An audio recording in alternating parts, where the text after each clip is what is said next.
Hello दोस्तों, welcome to my YouTube channel जिसका नाम है केकेस किचन। आ गया आपका दोस्त कुंज एक नई स्वादिष्ट रेसिपी लेके।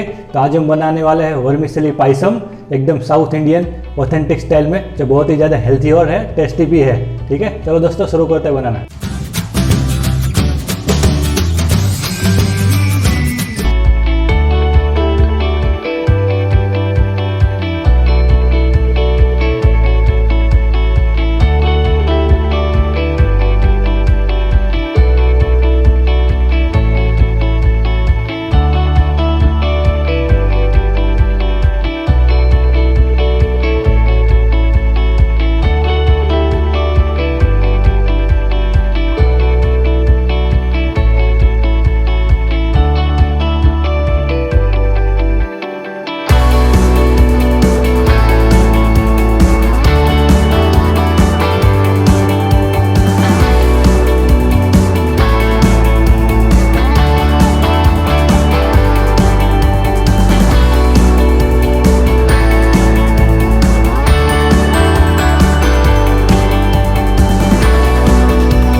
हमारा वर्मिसेली पायसम रेडी है और बहुत ही ज़्यादा टेस्टी बना है।